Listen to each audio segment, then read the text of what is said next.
we get experimental. SciAnts. We're curious, non-judgmental. But let's go into some of these. So I picked this paper again because it's a neat breakthrough in cancer treatment. It is targeting a particular function of tumors, which is the metabolomics pathway. So how these tumors metabolize and how they're getting their energy. And it's also using nightshade plants. So nightshade plants we know produce toxins. In this study here, they identified the molecule of a particular species of nightshade. Yep, they do eat the sugar. Exactly, they're eating things, girls. Like, there is a difference in metabolism within the tumor than neighboring cells. Like, we know metabolically? That's a tough word. They interact and function differently than the neighboring cells. So one hypothesis has always been, and one avenue of treatment, is can we target the cells that are metabolizing things differently and not target healthy cells, right? Like, that is kind of like a gold mine approach. Like, if we can figure that out, that could be a great way to help a ton of patients. So, like, it's a really good look for future work. And actually, GERS, they may have discovered that. So again, like, high level of what's going on in the paper, they pulled, it's the withanolides group. So that is a chemical, this withanolide group that is released by Nightshade. And what they did was they found this molecule. So they were doing what is called a small molecule screen. So they were taking different Nightshade components and dropping them, like, you know, at certain concentrations on cancer cells, particular leukemia, and seeing if it disrupted growth. When they find a molecule that disrupts growth and it looks like a hit, meaning that it's having a positive push, like they're identifying something good, like that is shortening tumor growth, targeting the tumor cells and not healthy cells, whatever you're looking for, the next step is to change that molecule. So actually, let me draw it out, y'all, because this is going to be, I think this is easier if I draw it out. Here we go. So what you can do here, the way that you do this experiment is you have a couple of wells on a dish, and in these wells you have cells. And so a couple of different things that you can do. You can either have a mix of populations in there, so you can have cancer, put cancer plus cells or cancer minus cells. You can have both at the same time. You can have just one of them. So if you're looking for overall tumor progression, let's say there's no change here, here, or here, but then in this one and this one, you find that there is a change and you have fewer cancer cells. What you do, so each one of these wells, remember, is a different molecule. So you take this molecule and let's say, you know, it's like a string of carbons. You modify it a little bit, right? Maybe you add in a double bond here. Maybe you add in a double bond here. You modify it chemically in a different way, right? As you're modifying it, changing its chemical properties, okay? And then you do the test again. And you've modified it a bunch of different ways. So, you know, that one might go into that well, that one might go into that well, and so on and so forth. You keep doing these iterations of experiments, and then eventually the idea is you find a molecule that is doing whatever it is you're looking for, whether it be taking out the cancer cells, leaving the non-cancerous cells, what have you. Does that make sense in terms of protocol? So that's how you would go about running this kind of experimental tests. And that's how the researchers ran this test too. So they took some of their molecules, their starting molecules in the experiment were from this nightshade plant. From this nightshade plant, as they're taking out these molecules, they're testing them onto a dish. They got a hit, meaning that they got a result that they were hoping to get. They then take that molecule and modify it. And they test a bunch of modifications of the molecule and see if something works better. If they find something that works better, they then modify that a little bit more. And you keep doing that, and that's just your typical standard pipeline for drug discovery. Does that make sense, y'all? And for sure, girls. So it's like, this is meant to be high throughput, meaning that as you're testing these molecules, you could miss stuff. You can miss stuff very easily. But the idea still is that hopefully they won't miss a lot of things. Or if they do, they're not going to miss the more important things. And again, you're going to miss something. It's just going to be the question of how big it is. So here, they were looking for targeting a particular process, right? So they were going to be processing the metabolism part of the tumor cell, in particular, how the tumor environment breaks down cholesterol. So the tumors break down cholesterol for energy. If you have it break down energy, it gets more and more energy, and the tumor can survive. What if you can disrupt the breakdown of cholesterol so it has less energy so the tumor can end up dying? The catch, though, is that normal, wild-type cells that are alive in our bodies that are not cancerous also break down cholesterol. and also need to have energy. So the question is, how can it target that? What kind of cholesterol? That is a great question, Gers. LDL. That's what it is, because that's one of the genes that are being differentially regulated when you get rid of them. At least that's what the paper is saying here. For Sam, I can tell you real quick the LDL as well. So that's why. So, it's good in the body, but it's not that you're trying to get rid of cholesterol. It's not that if you have a high cholesterol, the bad kind, that's not what's making the tumor bad here. What's making the tumor bad is that they have genes that are turned on that are at a higher level that go metabolize cholesterol faster, and so they can get more energy faster. That's the difference there. So it's not just like they're not targeting a particular species of cholesterol necessarily for it. This study was looking for nightshade components, toxins, to fight cancers.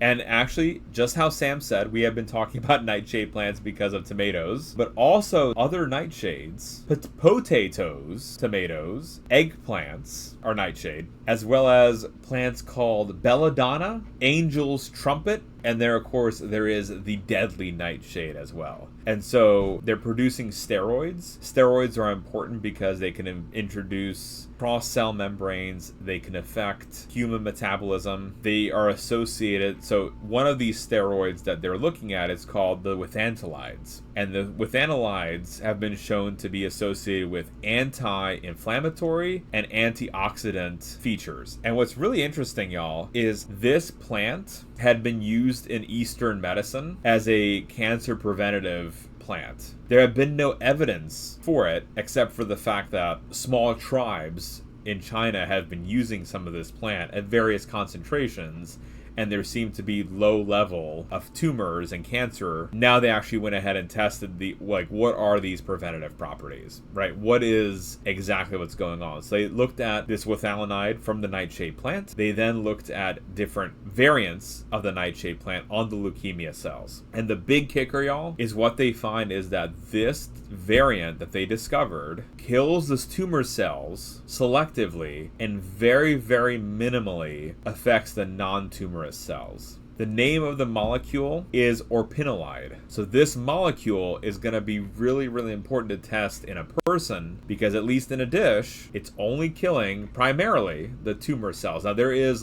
we'll look at the data. There's a few, non-malignant cells that were killed at the site of the site of dispersal of the toxin, but almost all the cells that were killed were the tumor cells, and all of the tumor cells were killed.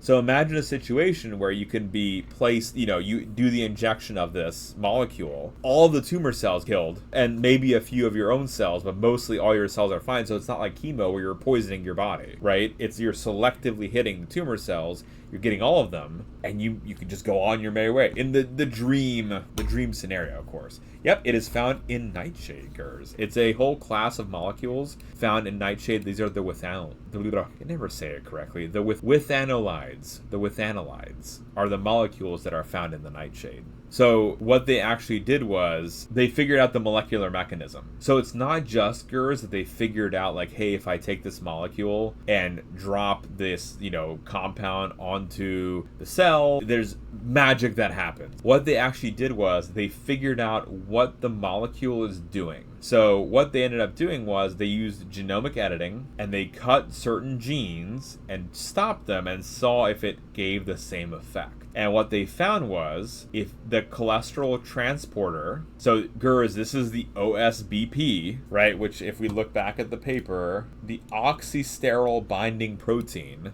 when they genetically turned that off, it gave the same effect as when they put on the molecule. So they are not only figured out hey, there's this cool molecule, but they figured out what it's doing in terms of the genetic pathway. And that, I think, is what really makes this stand out. That's why this is a cool paper. It's not just that we found a molecule and does something, right? Because a lot of papers do that, but if you don't know what it's doing, that's kind of scary, right? Because if you're putting it in your body, how are we going to know what else it's going to affect? Right? But if you're putting it into your body and then you're going to test downstream, okay, here is what it might affect because we know exactly what the molecular mechanism is, it's much easier to figure that out and predict off-target effects. meaning effects that you don't want to happen. My favorite part of this as well, with terms of the molecule, is that when you put on the molecule on the cells, tumor cells are targeted and the normal cells aren't. And that is really, really important. So Sam had a question like, what's the next step? Like, where do you want to put it into a human? So Sam, they don't comment on this. The reason is, and I think it's a wise one, it is not their expertise. These researchers, like in a basic science lab, their goal is to just identify a molecule. They identified what the genetic function is, and then honestly, Sam, they are not specialized enough to move to the next step. So the next step, actually, Sam, in this pipeline isn't even coming up with how to get it into a person. The next step is getting LD and LT50s, so dosage at which 50% of your animals will die after, let's say, 24 hours. And so you would test it in mice, let's say, or an insect, and then mice, and then you eventually take it into phase 1, and in phase 1 you're just trying to inject a ton of it into a person and see what happens, a healthy person. So it'll be downstream a fair bit before you thinking about like how are you going to selectively target it in a body. It'll be after phase 1 clinical trial that they'll be doing that.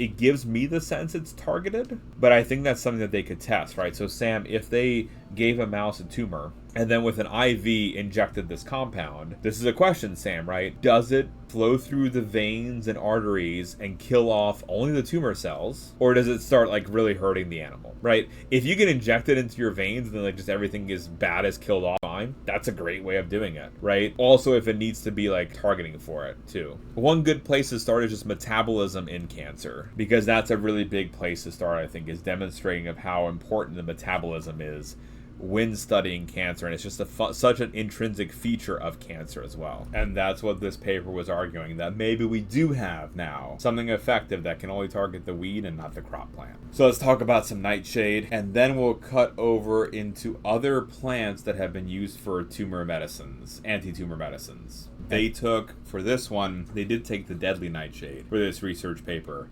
and they were pulling out a certain molecular family group and then testing that against cancer cells. I think they looked at the deadly nightshade as well as ones that are non-deadly in this paper, actually, because the screen that they mentioned had chemicals from both deadly and not deadly. And the one they ended up going with, Suryogi 1, was some that are used in the Far East as like regularly consumed in certain different doses for the different ones that have like low incidence of cancer in those populations. It turns out that actually has a small molecule that effectively kills the cancer cells, but doesn't kill the regular non-cancerous cells. In addition, I think to round out the topic on not just the nightshade plant that they've tested, but other plants that have also been tested. So called the microRNA that'll interfere with things that are mass produced in cancer cells. And so you can just ingest the plant as the treatment, which would be really, really cool. So for wombat, so microRNAs are small, like the name suggests, small RNA molecules that will bind to a RNA that's similar. You can target them to particular RNA molecules. In cancer cells, there's certain RNA molecules that are very, very highly expressed. There's just a lot of it. And so by targeting those highly expressed molecules, you can turn them down artificially, and that will kill the cancer. Are these spliced plants?